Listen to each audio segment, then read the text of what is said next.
Hello sir, study habit math channel में आप सभी का स्वागत है। लास्ट वीडियो में हम टॉपिक कर रहे थे ब्रूट फोर्स सर्च, जिसके अंदर से हमने उसके इंट्रोडक्शन पार्ट को डिस्कस किया था। आई होप कि आपको वीडियो समझ में आई होगी, आपने वॉच की होगी। आज का जो टॉपिक रहेगा वो होगा ब्रूट फोर्स सर्च पार्ट 2, जिसके अंदर हम डिस्कस करेंगे ब्रूट फोर्स सर्च से रिलेटेड बचे जितने भी टॉपिक्स हैं, डायग्राम्स हैं, एल्गोरिदम है, कैसे वो परफॉर्म करती है विद एन एग्जाम्पल, उसको हम डिस्कस करेंगे। तो चलिए वीडियो को स्टार्ट करते हैं और देखते हैं part 2। There are the commonly used search process. यहाँ पर एक कॉमन यूज होने वाली सर्च प्रोसीजर है which explore all the alternative during the search process. जो जितने भी नंबर ऑफ नोड्स हैं ऑल्टरनेट में आ सकते हैं, उन सभी नंबर ऑफ नोड्स को वो एक्सेस करती है, सभी को ट्रैवर्स करती है। सपोज करो कि एक रूट नोड है, उस रूट नोड में एक ट्री, हम ट्री स्ट्रक्चर ले रहे हैं। सपोज करो एक ट्री है, ट्री के पास एक रूट नोड है, ओके। 20 जो है वो राइट साइड में नोड्स है एंड 40 नोड्स लेफ्ट साइड में।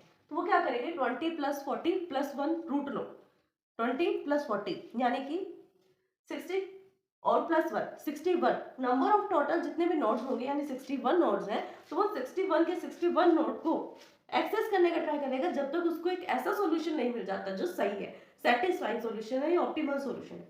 ठीक है, ड्यूरिंग द सर्च प्रोसेस के टाइम पर वो सर्च तो करेगा, जितने भी ऑल्टरनेट्स हो सकते हैं उन सबको सर्च करेगा। अब आपको क्या लगता है, जब तक वो 40 तक आया, नंबर ऑफ 40 नोड तक आया, बीच में क्या उसको एक भी सॉल्यूशन नहीं मिला?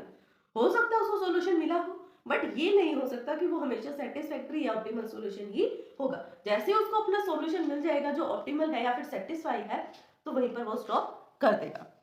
There are the preference is given to the other of the successor node generation and the selections। यहाँ पर हम जो preference, there are the no preference, यहाँ पर कोई भी preference नहीं दी जाती to the other successors, another successors को।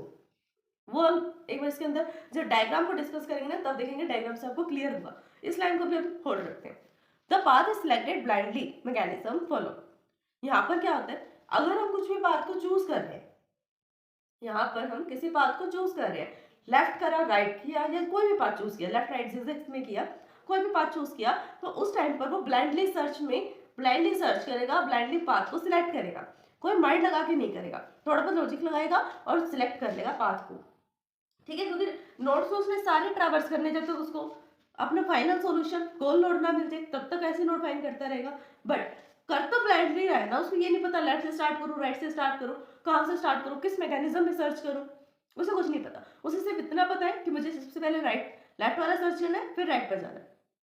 They do not have any domain specific knowledge. उसके पास कोई भी डोमेन स्पेसिफिक नॉलेज नहीं होती। यानी कि जो भी इसका यूज कर रहा है वो यूज कब करता है, जब या तो उसको ऑप्टिमल सेटिस्फैक्टरी सॉल्यूशन ढूंढना हो, या फिर उसे नॉलेज नहीं होती, तभी तो उसको ब्लाइंडली सर्च और अनइन्फॉर्म्ड सर्च भी बोला जाता है। इसलिए यहाँ पर हम ब्लाइंडली पाथ को सर्च कर रहे हैं और यहाँ पर कोई भी इंफॉर्मेशन नहीं है यूजर को कि किस तरह से या फिर किस डोमेन से ये स्पेसिफाई करती है प्रॉब्लम। ठीक है, उसे कुछ नहीं पता उसके डोमेन का। Some commonly use brute force search techniques are. कुछ ब्रूट फोर्स सर्च में यूज होने वाली टेक्निक्स कौन सी हैं, ये हमने लास्ट टाइम में डिस्कस किया था। कंप्लीटली डिस्कस नहीं किया था, बस इसके नेम्स को देखा था कि क्या होते हैं।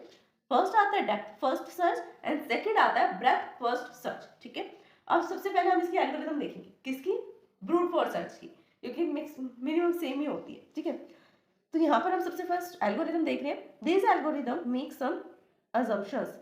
ये एल्गोरिथम जो है वो कुछ अजम्पशंस पर काम करती है, कुछ अजम्पशंस बनाती है, यानी अपने अकॉर्डिंग ही रूल्स बना लेती है। ऐसा करने से हम ऐसे पाथ तक पहुंच सकते हैं, इस तरह से हम प्रॉब्लम को सॉल्व कर सकते हैं। तो कुछ अजम्पशंस बना लेते हैं। फर्स्ट स्टेप क्या होता है यहाँ पर, a procedure must be there to find all the successors of a given node. यानी कि ये कह रहे हैं कि अगर कोई भी नोड है उसको हम सर्च कर रहे हैं, एक नोड है, सपोज करो ए एक नोड है, उसको हम सर्च कर रहे हैं, राइट, ए को हम सर्च कर रहे हैं। अगर ए के फर्दर नोड्स हैं, ए के फर्दर नोड्स हैं, तो हम उसको भी चेक करेंगे, उसको भी ट्रैवर्स करेंगे। ठीक है, वो प्रोसेस में हम उसे भी फाइंड आउट करेंगे। There is only one start state. यहाँ पर सिर्फ एक ही स्टार्ट स्टेट होती है। ठीक है, कौन सी स्टार्ट स्टेट है यहाँ पर, रूट से हम सर्च करना स्टार्ट करते हैं, रूट से हम लेफ्ट साइड की तरफ मूव करते हैं। ठीक है, and that path perform the start node any other node is unique. हम रूट नोड से लेफ्ट की तरफ जाएंगे और देखेंगे फर्स्ट जो नोड आ रहा है वो कौन सा यूनिक नोड है। ठीक है, यूनिक नोड कौन सा है, या फिर आप यहाँ पे गोल भी लगा सकते हैं। फाइनली व्हेन जब आपको गोल नोड मिल जाएगा is generated, then the path of the root goal can be easily found. यानी कि आप रूट से चल रहे हो, रूट से आप सबसे पहले आपने लेफ्ट साइड सर्च किया, फिर राइट साइड सर्च किया, तो जैसे जैसे चलते जा रहे हो वहां पे वो पाथ आपका सिलेक्ट होता जा रहा है, ठीक है, क्योंकि आपने उस नोड को सिलेक्ट किया है तो कुछ किसी ना किसी रीजन से किया होगा। अगर आपने ए से बी वाला सिलेक्ट किया, सी वाला सिलेक्ट नहीं किया, तो कुछ तो रीजन होगा ना कि आपने ए से बी को ही सिलेक्ट किया, ए से सी को सिलेक्ट क्यों नहीं किया, है ना। तो बी से आप जरा एफ पर गए, डी तक नहीं गए, एफ पर गए, तो कुछ रीजन है कि आप बी से एफ पर गए। इस तरह से पाथ जो है वो ऑटोमेटिकली जनरेट हो जाता है जब हम ट्रैवर्स करते हैं और गोल नोड तक पहुंच जाते हैं। सपोज करो कि हमारा गोल नोड जी है, हम अपने गोल नोड तक पहुंच गए जी तक। अब जैसे हमें वो फाइंड हो जाएगा गोल नोड, जो पाथ है वो ऑटोमेटिकली फाउंड हो जाएगा, क्योंकि जिस जिस रास्ते से हम गए थे, हम सपोज करो कि हमें किसी के घर जाना है, एक फ्रेंड है ए, दूसरा फ्रेंड है बी। अब उस ए फ्रेंड को बी के घर जाना है, अब उसको रास्ता जो है वो चलता जा रहा है, चलता जा रहा है, चलते जा रहा है, रास्ता नहीं पता उसको, बस ये पता है इस एरिया में हो सकता है, ठीक है, उस एरिया तक जाएगा। जितना रास्ता उसको पता है कि इस एरिया तक जाने का रास्ता क्या, वहां तक जाएगा, फिर पूछते पूछते वो उसके घर तक पहुंच जाएगा अपने फ्रेंड के। जब वो वापस आएगा उस टाइम पर उसको रास्ता याद होगा, क्यों, क्योंकि वो चलकर खुद गया है, उसने एक एक गली को खुद से ट्रैवल्स किया है, एक एक कदम वो खुद चला, इसलिए उसको वो रास्ता याद रहेगा। सेम वैसे यहाँ पर एक एक नोड को हमने ट्रैवल्स किया है, एक एक नोड को ट्रैवल्स किया तो हमें पाथ जो है वो याद रहेगा, नहीं भी याद रहेगा तो एक ग्राफ में, एक ट्री में अगर हम मार्क कर देंगे तो कुछ नहीं जाता, ठीक है, इजीली हम फाइंड कर सकते हैं अपने पाथ को। ये हमारा एक डायग्राम है जिसके अंदर रूट नोड है और कुछ लेफ्ट एंड राइट ट्री है, सब trees. Brute force search consider each and every state of the tree. Brute force search क्या करती है, हर एक ईच एंड एवरी स्टेट को चेक करती है, state is represented from the node, और वो नोड की फॉर्म में होती है। यहाँ पर एक लाइन थी जिसको हमने स्किप करने के लिए बोला था, यहाँ पर हम देखते हैं कि वो क्या कहना चाहता है कि there is a preference to given to other successor node generations and the selections. ये कहना चाहते हैं, सपोज करो कि हम नोड पर थे, नोड है ओ से हम ए पर गए, अब आगे देखो ए के सक्सेसर्स है ना फर्दर सी और डी, ए के चाइल्ड है ना सी और डी, तो हम अगर ए पे हैं तो हम सी और डी को भी ट्रैवर्स जरूर करेंगे, क्या पता ए में हमें सॉल्यूशन नहीं मिल रहा और सी या डी में से मिल जाए।